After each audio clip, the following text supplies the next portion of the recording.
Hello, hello, everybody. Welcome again to Education 3000. I am Noemi Paimal, founder of Education 3000.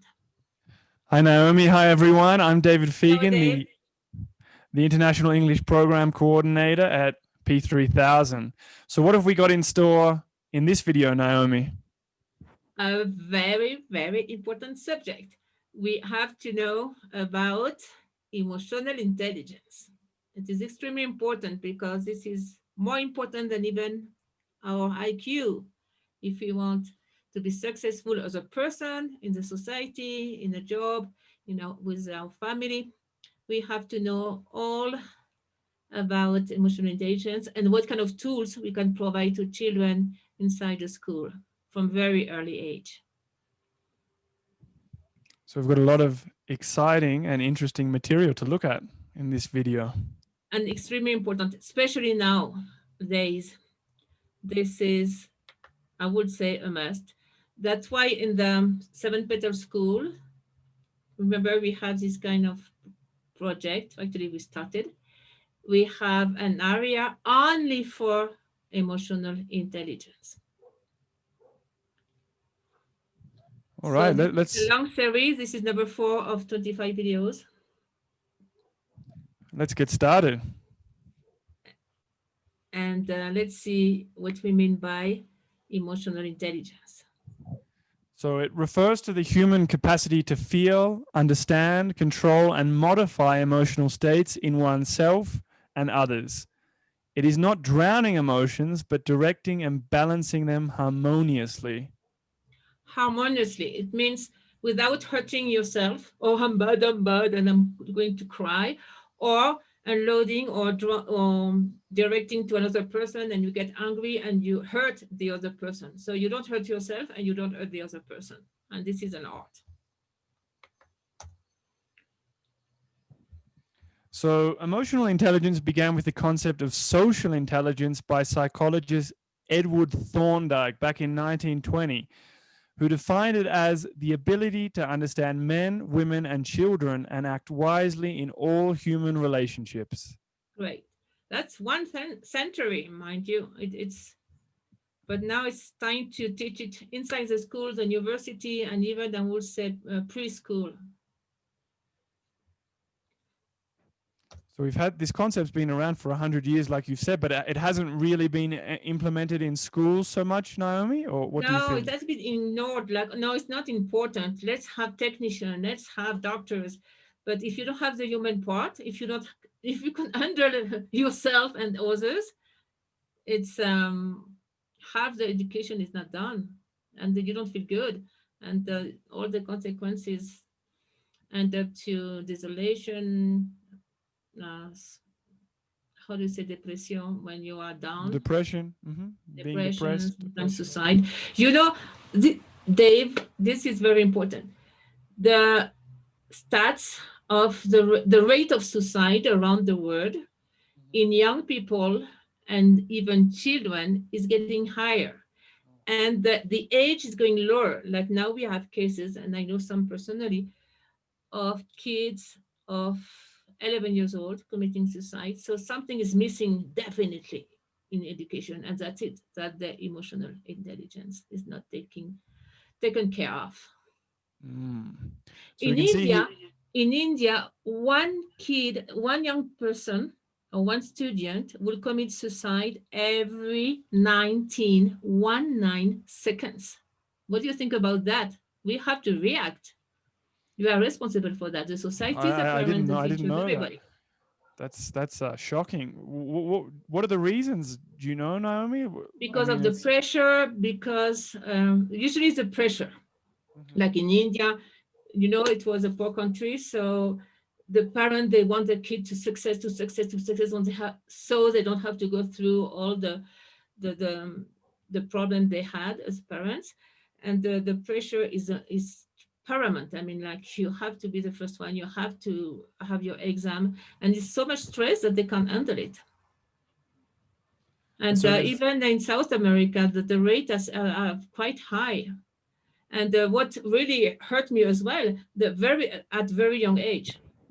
So please, teachers, parents, everybody, if you are, how do you say, a decision maker, please take in account. It has to be mandatory inside the school, in your enterprise, in your municipality. It should be the priority always. And So, what about this EQ and IQ? so yeah, sorry to cut you off there. I was just gonna just to follow up on what you were saying. We can Yes, see please, Dave. here this book by Daniel Goleman, who we saw in one of our other videos. The emotional quotient is more important than the intelligence quotient. So often we think, oh, what's your IQ? But here we're seeing that the EQ is more important, right? Yeah. And it's quite scientific because Daniel did some huge follow up on children and young people, at least for 10 years. And at school, when he was seeing a kid with a very high Q, I mean, intellectual quotient, he was doing the follow up. And in his life, it was not that great. He had problem in his job, in his family, he could handle teamwork and all that. And this person didn't have the result it was the it was expect from them.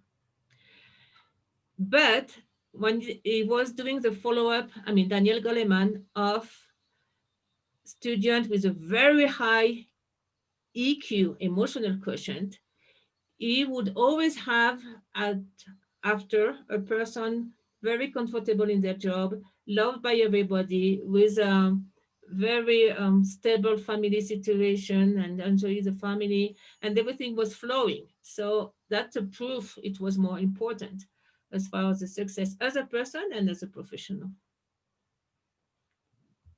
So with that, it's of course now some country like Argentina, they know they put the emotional intelligence in the curricula, and we invite all the ministries of all around the world to do the same, please.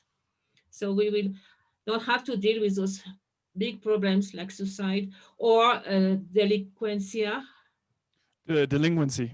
Delinquency, we prevent all that. So actually, we it's a saving for a government. You see, a huge saving. And the other book I really recommend this one. So why do you like this book so much? Nonviolent Communication by Marshall Rosenberg. What do you like so much about this book, Naomi? How is it Marshall relevant? Rosenberg was the first person who really gave techniques, gives, no, gave, now he passed away, I think. He gave very good techniques to be able to communicate with no violence in a group, in couples, in the family, teacher-student relationship, job relationship. And that's I mean, it's a wonderful tool and it's a wonderful concept he gave to humanity. Actually, he had very important groups from Israel and Palestine, and he did all this no violent communication with those groups and always with great success. So I really, really, really recommend you read the entire book, actually. And you can start again at early age, all those tools. And these books, the links to these resources will include in the description below the video as well. Yes. This is a reminder. Do you know where is the emotional brain? Actually, there is a physical place. Yeah, so we can see it here, right? The emotional brain, the limbic system is that area that's in green, right? And it's one of the Yes, key areas of the brain. it's the brain between the neocortex and between the reptilian brain. And to the limbic brain, that means it's not like neurons. So you don't really talk to this brain or you don't really argue. You have, it's a brain of feeling. And this is where all emotions are handled, plus a little bit in the right brain, plus in the thymus complex with the heart, and sometimes in the skin. But technically talking, it's a limbic system or the emotional brain, the second brain. Nice.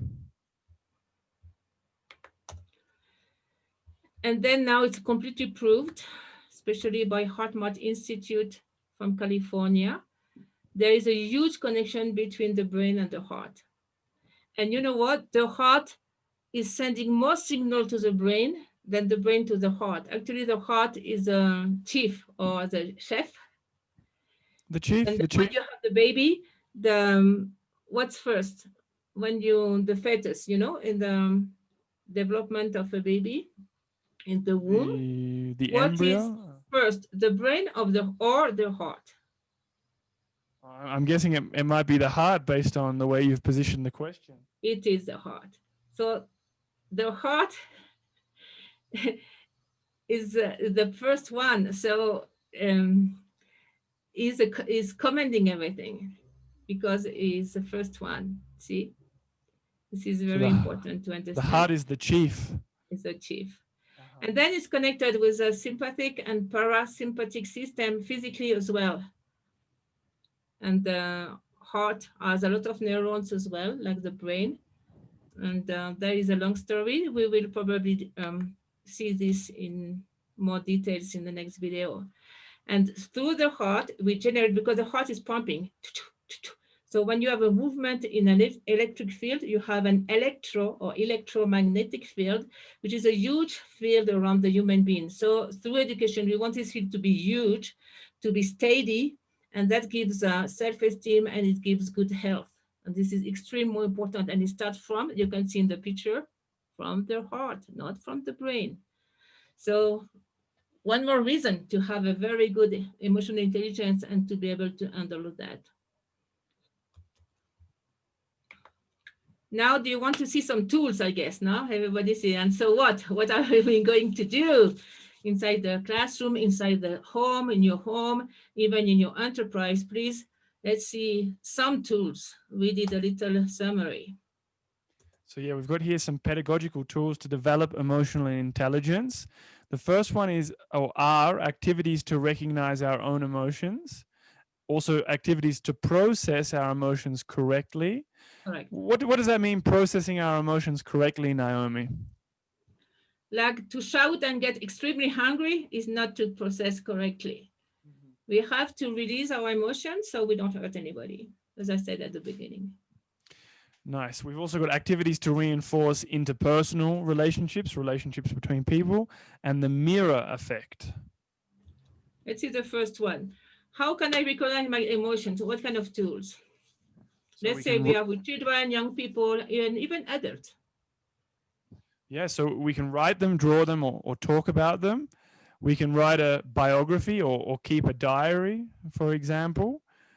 We can do the exercise. How do I feel? Say it, draw it, but always end with a harmonization exercise, an Like, exercise for that instance, promotes. breathing or just go and center here, stuff like that. So the emotion are not all over the place.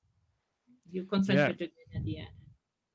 Some other activities, we can scan our bodies in order to locate our emotion or the emotion that we're feeling, our emotions. And with children, we can use emojis, these little faces showing different emotions, right? Yeah, you show the drawing, and then by the drawing, they can relate to their emotion. This is in Spanish. Can you tell me the first one in English? Felice is happy. Ah, very good. And Uh-huh. this one, Angry. yeah, just by the drawing. Don't look at the this one. What's happening with this little guy? I guess this guy's feeling, a little bit sensitive, but it looks a little bit like anguish, a little bit stressed, right? So it will be both. Oh, this is Mm-hmm. easy. Zzz. Tired or Extremely tired. sleeping, right? Sleeping. Sleeping. He wants to sleep or is sleeping. This Uh, one, tired. tired. No energy. Good. It can be sick as well.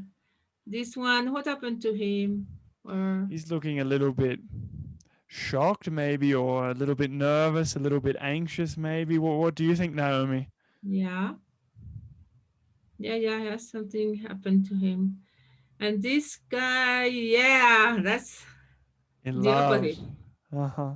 Yeah, in love or something is happening. Oh, here's a sick person. That's easy to recognize. Uh huh. We won't make comments on this one. No. And what's happening with this one? Funny. I mean, I guess you're feeling like a little bit funny, a little bit silly, maybe. Silly, yeah. Oh, and this one. I guess like a little bit desperate, a little bit distressed. Well, not a little bit, completely distressed, right? Yeah, and it's very important to, how to say, educate, to know, to pin, I mean, to Yeah, spot to what kind of specify emotion the you have. emotion, right? to really Because sometimes pinpoint. you are overwhelmed and I feel bad. No, no, you have to be more precise. And sometimes, for instance, for myself, I just analyze and I say, "Oh no, Amy, you are just tired. You're not really sad or upset. You are tired. Just rest." So when you can find the solution much faster when you know what kind of emotion is sometimes overwhelming you. It's very important, and to have the right vocabulary. Oh no, this is happening to me. So it's not the end of the world. You can uh, know the situation and handle it better. So how do I process So without there are hitting you and without being violent or shouting? yeah, some positive ways to process, some activities. I mean, like any creative way of safely releasing emotion through the arts is a good place to start, right, Naomi? Painting, music, dance, color and sound therapy. These are some examples. Tell us a little bit more about color and sound therapy. The color therapy, we work with only one color, or we use the color to according to the emotion. So there is an array of colors. We have a whole range of colors, and we use that, and it works so well, so well. We use it with refugee children, and the sound therapy is wonderful. With the sound, we can tune the body extremely fast and the emotion, and connect again with the inner being. It's powerful. I recommend we take a class of colors therapy and sound therapy if you have with kids. Nice. We've also got some other activities: biodance, martial arts, and yoga. Yeah. Um, Energy alignment, for example, in the form of a game. Positive affirmations. So, what are And some of the ones that you might want to talk about there, Naomi? the biodance. The biodance is done by Rolando Toro from Chile, and it's about movement and music only for emotions. So if you want to, I know some school in South America, in Chile actually, they did 1 year of biodance with the teachers, and then they had teachers very stable emotionally. 1 year of biodance. So I recommend that as well. And more tools. Yeah, so we've also got theatre, which we've put separately because it's quite a broad as well Correct. field. Self-esteem building exercises, stories where the hero knows how to manage his or her emotions and ideals. For young people, novels and movies with the same purpose. Correct. We've also got conscious breathing exercises, Always. If you don't know what to do, just breathe, please. eye movements, juggling, contact with nature, which I mean, like, it's been a little bit difficult this year, hasn't it? Or this year, last year, the past year, contact with nature. I've definitely noticed a lack of contact with nature and the negative effect it's had on me. Massages, laughter, like laughter therapy. What's laughter therapy, Naomi? It's all kind of exercise when you laugh, laugh, laugh, laugh, and then your energy is going up, up, up, and you have all those beautiful neurotransmitters of well-being, like serotonin, dopamine, endorphins. And I would say eye movement, when you move your eyes, you release automatically some emotion, even emotion you're not aware of. We use that for refugee children as well. Actually, I will talk about that in that during or in level 2. We will do a video on that, as it's very important to know these techniques. Yeah, so our next series of videos after we finish level 1, these first 25 videos in our co-recreate education series, there'll be another series as well, which is called level 2. Here we've got relationships, so organizing circles of emotions where children or young people can express themselves freely and safely. Very important, those two words, right, Naomi? Freely and Actually, safely. Montessori was doing that every day. The circles of emotion. She was a pioneer. Nice. And do team activities regularly as well. Mhm. Friendly greetings and farewells, whether you're just seeing one person or a group of people, and hug therapy. I love hugs. I read studies about this as well, that I don't know, I'm not sure if it's true, but I read once like you need 12 hugs a day for emotional growth. So I always try and hug my friends. Yeah. Yes. Well, according to, of course, of the culture, if that's allowed or no, or the legal issues for you teachers.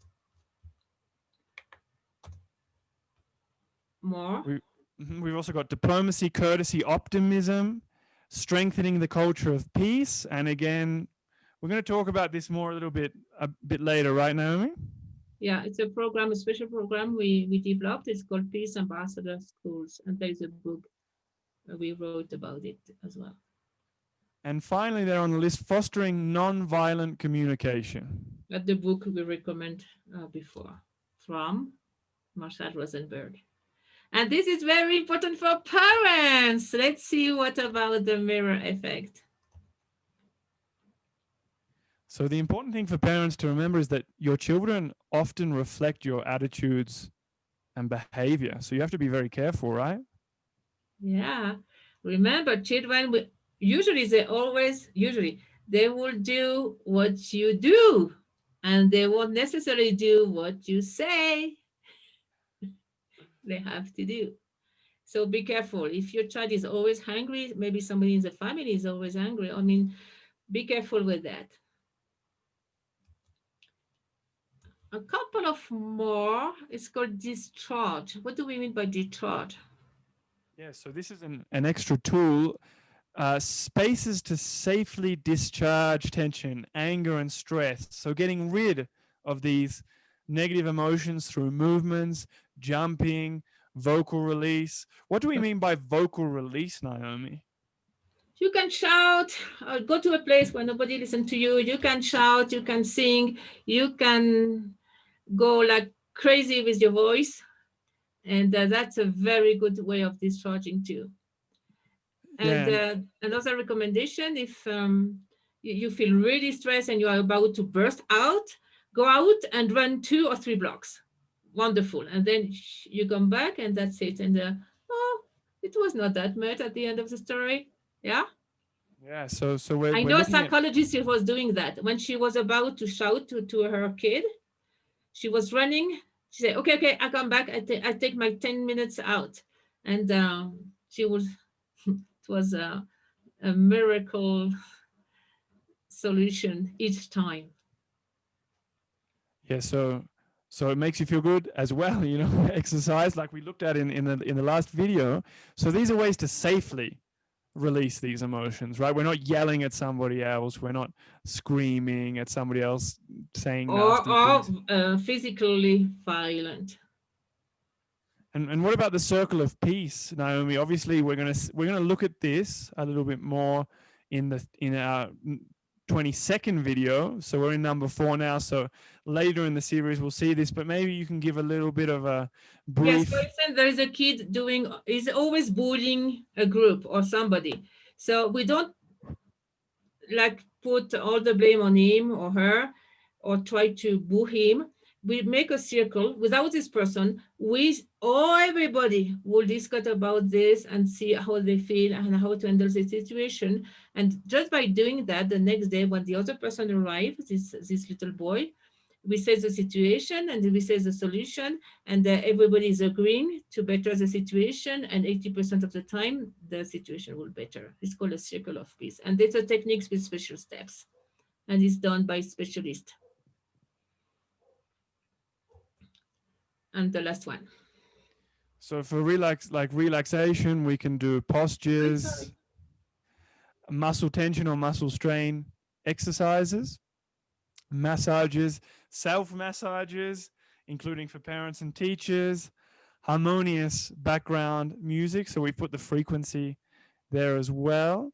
And maybe replacing the school bell, which is not such a nice sound, with nice music. Yeah, that would be a nice idea. And tension strain exercise is like you 10 sentence and just release. Again, 10 sentence, release. And you do it with all the part of the body. And it's very fast. And it works very well.